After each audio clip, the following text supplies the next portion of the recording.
बुजुर्गों को पेंशन नहीं मिल रही है, मोहल्ला क्लिनिक फेल है, दिल्ली की बसों की हालत चरमराई हुई है, पानी के लिए त्राहिमाम है, बिजली कट बहुत ज़्यादा है, रोडों की हालत ख़राब है, कूड़े का ढेर लगा हुआ है। आज कोई भी नई बस डीटीसी की आई नहीं है। जो 1200 बसें नई आई हैं, इलेक्ट्रिक बसें दिल्ली की ऐड हुई हैं, दिल्ली की बसों की संख्या में, वो सेंट्रल गवर्नमेंट ने दी है। तो इस बार झूठ की राजनीति नहीं होगी। दिल्ली में विकास के आधार पर, काम के आधार पर दिल्ली की जनता सरकार को चुनेगी। हमारे साथ खास बातचीत करने के लिए मौजूद हैं भारतीय जनता पार्टी की सांसद कमलजीत सहरावत जी। मैम, क्या कहना चाहेंगे? भारतीय जनता पार्टी की सातों सीट पर प्रचंड जीत हुई है, तो कैसे आप? मैं दिल्ली की जनता जनार्दन का बहुत धन्यवाद करती हूँ कि सातों सीटों पर भारतीय जनता पार्टी को तीसरी बार अपना आशीर्वाद देकर भारतीय जनता पार्टी के सभी सांसदों को आपने चुना है। विकास की गति बढ़ेगी और केंद्रीय सरकार ने पहले भी दिल्ली में बहुत काम किए हैं। आदरणीय प्रधानमंत्री नरेंद्र मोदी जी के नेतृत्व में urban extension road, Dwarka expressway, Bharat Mandapam, Yashobhoomi, ऐसे अनेक प्रोजेक्ट मिले हैं जो कि इंफ्रास्ट्रक्चर को डेवलपमेंट की एक नए आप कहिए कि उन्होंने एग्जाम्पल सेट किया है और टनल्स बनी हैं और इस तरह के काम हुए हैं जो दिल्ली की जनता के लिए बहुत फ़ायदेमंद रहे हैं। तो आगे भी ये काम आगे बढ़ेंगे। केंद्र सरकार की गति के हिसाब से दिल्ली में भी काम होंगे, तो ये दिल्ली के लिए बहुत अच्छा रहेगा। प्रधानमंत्री मोदी की जो गारंटी की बात की जाए, तो ऐसे पहले 100 दिन में ऐसे आप क्या काम करेंगे जो क्षेत्र की जनताओं के लिए या इस इलाके के लिए जो और विकास? पश्चिमी दिल्ली लोकसभा एक डेमोग्राफिक और ज्योग्राफिकल दोनों में बहुत बड़ी और एक डिफरेंट पॉपुलेशन को कैटर करने वाली लोकसभा है। हमारे यहाँ पर गांव भी हैं, अनऑथराइज कॉलोनी भी हैं, रेगुलराइज कॉलोनी है। तो अलग अलग हमारे जो पश्चिमी दिल्ली की जनसंख्या है उसका अलग अलग तरह से रहना है। तो सबसे पहले तो मुझे महसूस हुआ कि अनऑथराइज कॉलोनी और गांव के अंदर, दोनों के अंदर ही पार्क्स नहीं हैं, दोनों के अंदर स्पोर्ट्स फैसिलिटी नहीं है, कम्युनिटी हॉल नहीं है। तो सबसे पहली हमारी कोशिश रहेगी कि जो भी ग्राम सभा या डीडी की ज़मीन है उसको आइडेंटिफाई करके और उसके ऊपर हम प्रयास करके पार्क, स्पोर्ट्स फैसिलिटी या कम्युनिटी हॉल, जितनी जगह जैसे अवेलेबल होगी उसको करने की कोशिश करेंगे। दूसरी बात, यहाँ पर मेट्रो के 2 एक्सटेंशन बहुत ज़रूरत महसूस होती है। एक नजफगढ़ से नांगलोई तक और एक नजफगढ़ से लेकर ढांसा गाँव तक। क्योंकि मेट्रो का सफ़र बहुत सेफ़ भी है, कन्वीनिएंट भी है और दिल्ली को पॉल्यूशन से मुक्त भी करता है। तो इसलिए मेट्रो के लिए कोशिश रहेगी। फिर एक लगता है कि एक रोड निकलना चाहिए विकासपुरी की बैक साइड में।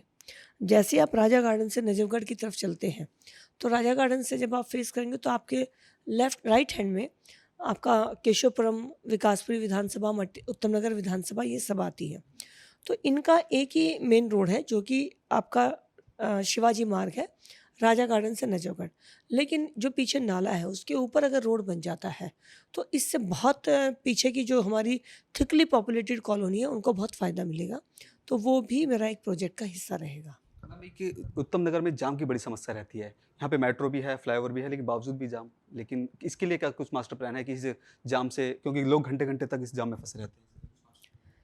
अगले 100 दिन में ये पहला काम रहेगा जिसका रिज़ल्ट आपको नज़र आएगा।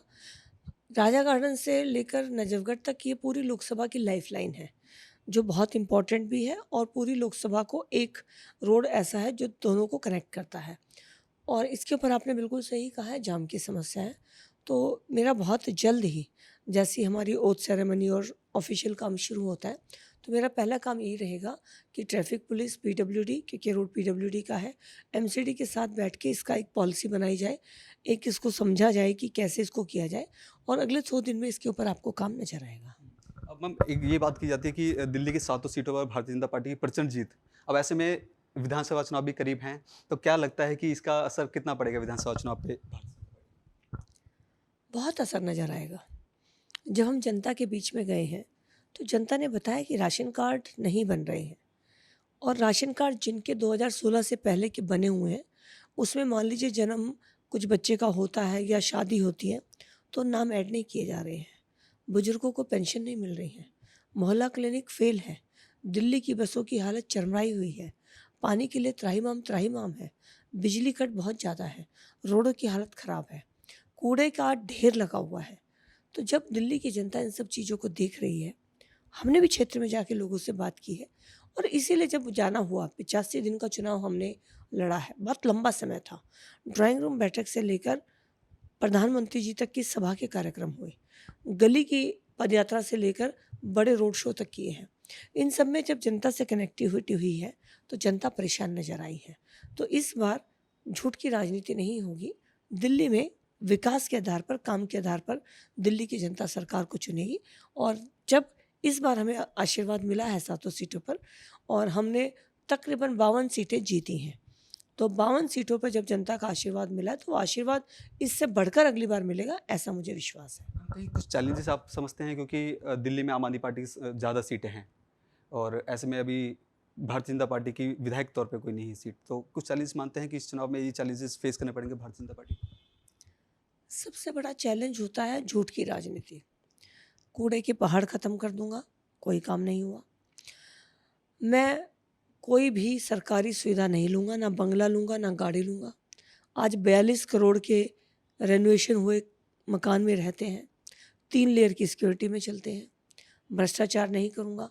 भ्रष्टाचार ऐसा किया कि खुद उसके अंदर ट्रैप हो गए, जेल से सरकार चलाने की बात कर रहे हैं। तो झूठ को पार पाना बहुत जनता को समझना पड़ता है। अब जनता समझ चुकी है। तो अभी तक हमारा चैलेंज सबसे बड़ा यही रहा कि कुछ भी बोलना और बस बोलकर बात ख़त्म कर देना, जबकि ऐसा होता नहीं है।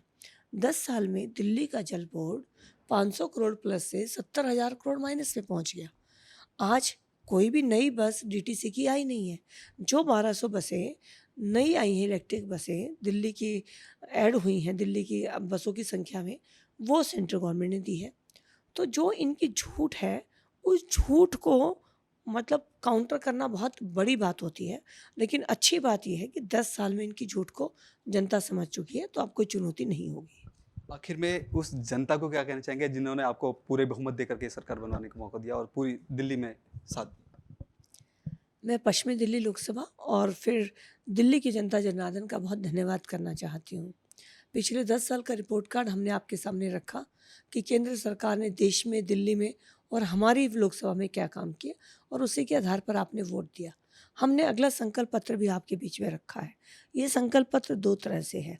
एक केंद्रीय सरकार का देश के लिए क्या है और एक हमारा पश्चिमी दिल्ली लोकसभा के लिए क्या है। तो पश्चिमी दिल्ली लोकसभा का जो संकल्प पत्र हमने रखा है, हम उसके ऊपर अपना वचन निभाएंगे, आपकी सेवा करेंगे, आपको कोई शिकायत का मौका नहीं होगा और आपके लिए जो भी हम कर पाएंगे, आपका हमेशा स्वागत है। आखिर में एक सवाल ये भी रहेगा कि ऐसा लोग कहते हैं कि जब नेता जीत जाते हैं तो जनता से नहीं मिलते। अभी मैंने पिछले 2 दिनों पहले प्रवीण खंडेलवाल जी का मैंने इंटरव्यू किया था, तो उन्होंने ये कहा था कि मैं हर जगह हर रोज़ एक चौपाल लगाऊंगा ताकि लोगों की समस्याओं को मैं सुन सकूंगा। तो ऐसा आप क्या करने वाले हैं कि जनता सीधे आपसे जुड़ सके? इसमें 2 बातें हैं। मिलना तो होगा ही। एक अलग से व्हाट्सएप नंबर, बिज़नेस अकाउंट लेकर जनता के बीच में प्रसारित कर दिया जाएगा, ताकि समस्या के लिए रोज़मर्रा की कम से कम जनता को मिलना ना पड़े। वो अपनी फ़ोटो विद लोकेशन भेज देंगे और उसके ऊपर उनको रिड्रेसल मिलेगा। मिलना चाहें, हमारे ऑफ़िस हमेशा 7 दिन हम अवेलेबल हैं, लेकिन मुझे लगता है कि हर समस्या के लिए मिलना क्यों हो, एक फ़ोन से काम क्यों ना हो। तो मेरी कोशिश रहेगी एक व्हाट्सएप के माध्यम से काम करने का और जब जब जनता बुलाएगी या हमारे पास मिलने के लिए आएगी, हम हमेशा अवेलेबल हैं।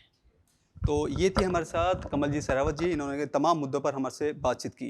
कैमरा पर्सन वैभव कुमार के साथ मैं संदेश सक्सेना, पंजाब केसरी.com, दिल्ली।